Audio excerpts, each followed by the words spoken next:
Hello friends, आज हम लोग बात करने वाले हैं how two by stocks for long term investment. अगर आप स्टॉक्स में लॉन्ग टर्म इन्वेस्टमेंट का प्लान कर रहे हैं तो स्टॉक्स को कैसे बाई करना चाहिए, उसके लिए कुछ पॉइंट हैं। एक पूरा कंप्लीट एक्सेल शीट आपको प्रोवाइड करूंगा जिसको फॉलो करके आप किसी भी स्टॉक में इन्वेस्टमेंट का प्लान कर सकते हैं। उसके पहले कुछ पॉइंट्स हैं, इंपॉर्टेंट पॉइंट्स है, वो देख लेते हैं। Don't buy in once. कोई भी स्टॉक, अगर कितना भी अच्छा स्टॉक हो, अगर आप उस पर इन्वेस्टमेंट करना चाहते हैं उसको एक ही बार में आपको बाई नहीं करना है। Don't buy in once. एक ही बार में आपको पूरा का पूरा आपका अमाउंट नहीं लगाना है उस स्टॉक पे। Divide your total investment, same point है।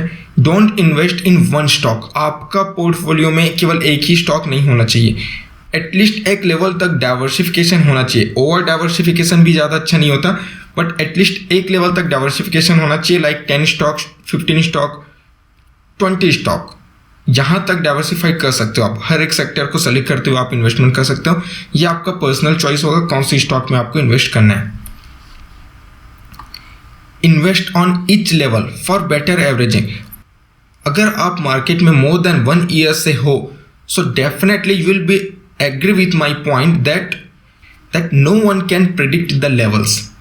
अभी आप लोगों ने देखा होगा आदित्य पुरी जी जो HDFC के MD थे, उन्होंने भी अपना इन्वेस्टमेंट क्या कर लिया, एक अच्छा खासा अमाउंट HDFC के शेयर को सेल करके उन्होंने क्या कर लिया, प्रॉफिट बुक किया। उसके बाद भी HDFC का शेयर क्या किया, इतना अच्छा ग्रो किया। जो इतने हायर लेवल पे बैठे, इतने हायर लेवल पे होते हुए भी वो प्रिडिक्ट नहीं कर पा रहे हैं लेवल कि कौन सा लेवल एक टॉप बन सकता है मार्केट का। तो हम लोगों का तो मतलब कोई वैल्यू नहीं बनता, कोई मतलब ही नहीं होता कि हम लोग लेवल को प्रिडिक्ट करते हुए बाई करें कि चलो ठीक है 30% ड्रॉप होगा तो यहाँ से बाई करेंगे। So we should not do it. We should invest on each level for better averaging. At what level to buy? कौन से लेवल पे कितना, what level to buy and what should be the quantity. ये दोनों बहुत ही important चीज़ है। कितने quantity आपको एक्यूमुलेट करना है, ओवर बॉट नहीं करना है। किसी एक लेवल पे आपने, हो सकता है कि अगर आपका इन्वेस्टमेंट कुछ प्लान है आपका, तो आपने उससे ज़्यादा ही बाई कर लिया, या फिर आपको इन्वेस्ट करना था लेकिन आपने उतना अमाउंट इन्वेस्ट नहीं किया। क्यों? डर के कारण आपने इन्वेस्ट ही नहीं किया, या ग्रीड के कारण क्या कर लिया आपने, ओवर बॉट कर लिया। तो ये चीज़ नहीं होना चाहिए। तो मैं आप लोगों को एक एक्सेल शीट दिखाता हूँ जिसके थ्रू आप क्या कर सकते हो, अपने इन्वेस्टमेंट को एक अच्छे तरीके से प्लान कर सकते हो। So let's move into that one. तो ये एक्सेल शीट आपके सामने। स्टॉक का नाम है रिलायंस, कोई भी स्टॉक हो सकता है। Just for example I have given this one. देखिए, सपोज स्टॉक का प्राइस आपने जब इन्वेस्टमेंट का प्लान किया तो स्टॉक का प्राइस था 2000। आप यहाँ से प्रिडिक्ट कर रहे हो सपोज 30% का आप यहाँ से क्या कर रहे हो, डाउनफॉल प्रिडिक्ट कर रहे हो, तो आपका बॉटम लेवल क्या हो गया, 1400। अब इसका ये मतलब नहीं कि आप इन्वेस्टमेंट स्टार्ट करके वहीं से, हो सकता है मार्केट 5-10% करेक्ट करने के बाद अपसाइड पर चले जाए, या हो सकता है मार्केट करेक्ट ही ना करे, या हो सकता है मार्केट उससे ज़्यादा भी करेक्शन हो जाए। जो आपने जो फॉल प्रिडिक्ट किया 30% का, इससे ज़्यादा भी पॉसिबल है। तो यहाँ आपने प्रिडिक्शन, जितना भी आपको प्रिडिक्शन लगता है वो आपने पुटअप कर दिया, तो ये आपका ऑटोमेटिक कैलकुलेट होकर आ जाएगा। ये बॉटम आपका नंबर ऑफ बाई, आप कितने बार में उस स्टॉक को बाई करना चाहते हो। आपका टोटल इन्वेस्टमेंट सपोज 1 लाख का, और अगर आप उसको 10 बार में इन्वेस्ट करना चाहते हो, मतलब कि आप हर बार क्या करोगे, 10,000 लेवल आप उस पर इन्वेस्ट करोगे, तो ये ऑटोमेटिक कैलकुलेट होके आ जाएगा। 60 रुपीज़ के फॉल पे आपको क्या करना है, बाई करना है।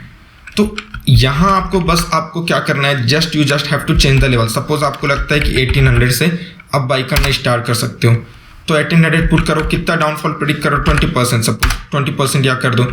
10 की जगह आपको 5 करना है, आप 5 कर सकते हो। सपोज आप 10 बार में इन्वेस्ट करना चाहते हो तो हर एक 30 रुपीज़ के फॉल में आपको इन्वेस्ट करना है। अब देखो, ये एक बहुत ही अच्छा चीज़ है। फर्स्ट इन्वेस्टमेंट आपका स्टार्ट होगा 1764 से, तो पहले इन्वेस्टमेंट आपने किया। क्वांटिटी क्या होना चाहिए, क्वांटिटी, ये देखो क्वांटिटी आपका पॉइंट्स पे, तो आप इसको एक नॉर्मल वैल्यू लेके चल सकते हो, या तो 5 क्वांटिटी बाई करो या 6 क्वांटिटी बाई कर लो। तो इस लेवल पे आपके पास क्या होना चाहिए, 5.6, मतलब कि 5 या 6 स्टॉक आपके पास होना चाहिए इस लेवल पे। अगर मार्केट और गिरता है तो सपोज 1728 अगर लेवल आता है, तो इस लेवल पे आपको और कितना बाई करना है, 5.7, मतलब कि 6 स्टॉक और बाई कर सकते हो। तो टोटल क्वांटिटी आपका 11 क्वांटिटी आपके पास होना चाहिए रिलायंस। अगर आपका इन्वेस्टमेंट प्लान है 1 लाख के लिए, इसको आप रिड्यूस कर सकते हो। अगर आपको जो भी प्लान है उसके अकॉर्डिंग आप रिड्यूस कर सकते हो, वो भी चेंजेस करके दिखाऊंगा मैं आपको लास्ट में। अगर मार्केट और गिरता अगर मार्केट आ जाता है 1620, उसमें आपको बाई करना है 6 क्वांटिटी और। टोटल क्वांटिटी आपके पास होना चाहिए इस समय तक 29.5 में, मतलब कि ऑलमोस्ट अप्रॉक्स 30 क्वांटिटी आपके पास होना चाहिए। अब देखो ये एक्सेल शीट कैसे हेल्प करेगा आपको ट्रैक करने के लिए। होता क्या, जब मार्केट गिरना स्टार्ट होता है तो हमको फियर आ जाता है कि नहीं अब ये आ गया 1650 आ गया तो ये जा सकता है, अब तो 1400 भी आएगा, तो मैं यहाँ क्यों बाई करूँ। ये काम आपको नहीं करना है। प्रिडिक्शन हम कर ही नहीं सकते। बड़े बड़े जो मैनेजर MD पोस्ट पे जो बैठे हैं वो अगर आप अपने कंपनी के बारे में प्रिडिक्ट नहीं कर सकते, तो अगर हम किसी कंपनी के बारे में आप बैठ के प्रिडिक्ट कर रहे हैं तो ये थोड़ा सा गलत वे है इन्वेस्टमेंट करने का। तो इस क्वांटिटी पे अगर आया, अगर मार्केट इस लेवल पे आता है 1620 पे, तो ये आपका इन्वेस्टमेंट होगा न्यू। टोटल क्वांटिटी आपका इसके आसपास होना चाहिए। तो आप अपने आप को ट्रैक कर सकते हो कि क्या आपके पास इतना क्वांटिटी है। अगर नहीं है तो आप क्या करो और क्वांटिटी ऐड करो, क्योंकि अल्टीमेटली आपको क्या करना है 1 लाख इन्वेस्टमेंट करना है। 1620 पे आ चुका है, आपके पास होना चाहिए 29 क्वांटिटी। सपोज आपके पास 20 क्वांटिटी है, तो इस एक्सेल शीट से क्या करो आप 6 की जगह क्या करो, टोटल होना चाहिए 29 और 30, तो आप क्या करो 20 क्वांटिटी है, 10 और क्वांटिटी क्या करो ऐड कर लो इसी लेवल पे। तो ये आपको क्या करेगा, मैच करते रहेगा कि किस लेवल पे आपको कितना क्वांटिटी आपके पास होना चाहिए, अगर ये आपका इन्वेस्टमेंट प्लान है तो। ठीक है। होता क्या है, जब हम लोग इन्वेस्टमेंट स्टार्ट करेंगे तो यहाँ पास लेवल आया तो हम सोचेंगे कि नहीं मार्केट तो और नीचे आएगा, तो हम वहाँ इन्वेस्टमेंट नहीं करेंगे। तो वैसा वेट करते करते या तो हम लोग मिस कर जाते हैं। अचानक से एक दिन रैली आएगा 5 to 10% का, अचानक से एक रैली आएगा 5% का, फिर आपको लगेगा अरे मैंने तो मिस कर दिया बॉटम, तो थोड़ा सा और वेट कर लेता हूँ। फिर हो सकता है कि उस लेवल पे वापस आए, और पॉसिबिलिटी ये भी है कि उस लेवल पे वापस आए ही ना। तो वो सब सिचुएशन से बचने के लिए क्या करना है कि हमको हर एक लेवल पे इन्वेस्टमेंट करते जाना है। हर एक लेवल पे इन्वेस्टमेंट करो, आपका एवरेज अप्रॉक्स 1600 के आसपास आ जाएगा। टोटल क्वांटिटी हो जाएगा 62.68, मतलब कि 63 के आसपास आएगा। ये थोड़ा सा प्राइस 1 लाख की जगह थोड़ा सा 400 जो भी एक्स्ट्रा अमाउंट आ रहा है because of that fraction numbers, तो वो आपको 2-4 हज़ार का डिफरेंस आएगा। ये एक्सेल शीट को कैसे यूज़ कर सकते हो, सपोज आपका इन्वेस्टमेंट प्लान है क्या 50,000 का, 50,000 कर लो, जस्ट चेंज इट, पूरी की पूरी वैल्यू चेंज हो जाएगी। कितना क्वांटिटी होगा आपके पास टोटल ये आ जाएगा, एवरेज तो सेम रहेगा, एवरेज यहाँ पास आ जाएगा। अगर आपने कुछ लेवल चेंज करोगे तो एवरेज भी चेंज हो जाएगा। सपोज आपको लगता है कि यहाँ से 40% का फॉल आ सकता है, चेंज इट, ये आ गया आपके पास। ट्रैक करो, इस लेवल पे आया तो आपके पास इतने स्टॉक होने चाहिए। अगर उससे ज़्यादा कर लिया तो थोड़ा एक दो लेवल क्या करो स्किप करके वेट कर लो। अगर कम इन्वेस्टमेंट किया तो थोड़ा सा ज़्यादा इन्वेस्टमेंट करने का ट्राई करो, इस लेवल को अचीव करने का ट्राई करो। तो ये आपके लिए क्या एक ट्रैक है, ये आपको इसी ट्रैक में क्या करना है फॉलो करना है। आपका ट्रैक से ज़्यादा आगे निकल गए तो आपको थोड़ा सा वेट कर लेना है। अगर आप थोड़ा स्लो चल रहे हो तो आपको क्या करना है स्पीड बढ़ा लेना है। तो ये चीज़ आपको हेल्प करेगा। ये इसने मेरे को हेल्प किया हुआ है। मैंने बहुत सारे स्टॉक्स में मार्च के बाद से भी इन्वेस्टमेंट किया है। तो ये स्ट्रैटेजी मैंने बहुत सारे स्टॉक्स पे फॉलो अप किया है। ठीक है, उसके बाद ही मैं आपको ये चीज़ बता रहा हूँ। तो अगर आपको लगता है कि आपको भी कुछ ट्रैकिंग तो होना चाहिए, ये नहीं तो कुछ और ट्रैकिंग होना चाहिए, बट आपके पास एक ट्रैकिंग होना चाहिए कि आप कौन सा स्टॉक और किस रीज़न से बाई कर रहे हो। व्हाट इज़ योर एक्सपेक्टेशन, अभी स्टॉक कहाँ है, कहाँ तक जा सकता है, कहाँ तक नीचे आ सकता है। टारगेट भी पता होना चाहिए और स्टॉप लॉस भी पता होना चाहिए। ये सब इन्वेस्टमेंट फॉलो करने के बाद भी आपका स्टॉप लॉस हिट हो सकता है। ऐसा नहीं है कि स्टॉप लॉस हिट नहीं होगा, लेकिन अगर आप एक लॉन्ग टर्म के लिए इन्वेस्ट कर रहे हो तो जितना मार्केट नीचे आता है, अगर आपको कंपनी के ऊपर भरोसा है तो डेफिनेटली आप इन्वेस्टमेंट करोगे तो आपको अपने इन्वेस्टमेंट पे क्या रहेगा, कॉन्फिडेंस रहोगे आप। ये स्ट्रैटेजी मैंने बहुत से स्टॉक्स पे फॉलो किया है, एक पूरा लिस्ट बना के रखा हुआ है मैंने। यहाँ आपको शेयर नहीं कर रहा हूँ, just for the name I am taking Reliance. मैं ये नहीं बोल रहा हूँ कि रिलायंस पे इन्वेस्टमेंट करो। मैंने यह एग्जांपल लिया रिलायंस का, इसका ये मतलब नहीं आपको रिलायंस पे इन्वेस्टमेंट करना है। ये केवल एक एग्जांपल के लिए लिया है। स्टॉक आपका कोई भी हो सकता है, XYZ स्टॉक हो सकता है। एक्सेल का यूज़ करके आप इसको चेंज कर सकते हो।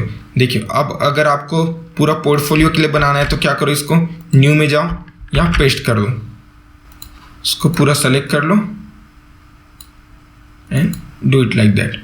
ये चेंज करो, जो भी स्टॉक का नेम है XYZ whatever name is there, जो भी स्टॉक का नेम है उसका प्राइस सपोज है अभी कोई भी प्राइस चल रहा है, आपको इन्वेस्टमेंट स्टार्ट करना है 1500 से करना है, 1500 से करो। आपका सपोज आपको लगता है कि स्टॉक यहाँ से 30% ही फॉलो होगा, 30% कर लो। 10 टाइम्स में आपको इन्वेस्टमेंट नहीं करना है, 5 टाइम्स में ही करना है, इसको 5 कर लो। अब ये 5 किया तो आप यहाँ से जाके आके क्या करो, ये वाले लेवल से इसको क्या कर लो, डिलीट कर लो। तो टोटल इन्वेस्टमेंट हो गया आपका 50,545। आपने प्लान किया था 50,000 का, अप्रॉक्स उसकी लेवल पे ही है। हर लेवल पे आपको कितना बाई करना है ये आपको बता देगा। ये सब ऑटोमेटिक कैलकुलेट होगा। ये 3 चीज़ें आपको क्या करना है, चेंज करना है। करंट मार्केट प्राइस क्या है, आपका प्रिडिक्शन क्या है, और नंबर ऑफ बाई, कितने बार में आप उस स्टॉक को बाई करना चाहते हो, 10 बार बाई करना है, 20 बार बाई करना है, 5 बार बाई करना है। तो 5 से 10 बार एक इनफ टाइम होता है, बहुत ज़्यादा 20-30 टाइम्स भी करने से कोई ज़्यादा मतलब नहीं है, रोज़ रोज़ आप उसको बाई नहीं कर सकते। तो ट्राई करो कि उसको 5 to 10 के बीच में ही रखो, ज़्यादा बेटर होगा। So that's it from my side. अगर ये चीज़ आपको नंबर्स पे ना लेकर के अगर आपको परसेंटेज पे करना है तो परसेंटेज के लिए भी है, हर एक 3% पे फॉल करना है। सपोज LNT के एग्जांपल ले लिया, कोई भी स्टॉक कुछ भी हो सकता है। Again I am saying that this is not an recommendation from my side to invest in any of the stocks. Suppose price है 1500, आपको इन्वेस्ट करना है, 20% का फॉल अगर आप एक्सपेक्ट कर रहे हो, ठीक है, 20% का फॉल एक्सपेक्ट कर रहे हो, 10 बार में इन्वेस्ट करना है, मतलब कि हर 2% पे आपको क्या करना है, इन्वेस्टमेंट करना है। तो उसके अकॉर्डिंग क्या है, ये आपके लिए शीट आपके सामने आ जाएगा, कौन कौन से लेवल पे क्या कितने क्वांटिटी आपके पास होनी चाहिए। तो उम्मीद करता हूँ कि ये वीडियो आपको पसंद आया होगा। अगर आपको लगता है कि एक्सेल शीट आपको हेल्पफुल हो सकता है तो नीचे कमेंट सेक्शन पे आप अपना ईमेल आईडी कमेंट करिए, उस ईमेल आईडी पे ये एक्सेल शीट मैं आपको सेंड कर दूंगा। Whatever changes you want you can do in this excel sheet. जो भी चेंजेस करना आप इजीली कर सकते हो, नंबर ऑफ बाई में चेंजेस करना है, टोटल इन्वेस्टमेंट में चेंजेस करना है, आप इजीली चेंज कर सकते हो। नंबर ऑफ बाई चेंज करोगे तो यहाँ आपको ये डिलीट करना पड़ेगा। That's it from my side. Hope you like this video and if you really like this video then do share it with your friend. I hope you like this video. If you really like this video, don't forget to click on the like button, subscribe to our channel for such more videos and click on the bell icon to get all the notifications and updates. Thank you guys. Thank you for watching this video. Have a nice day.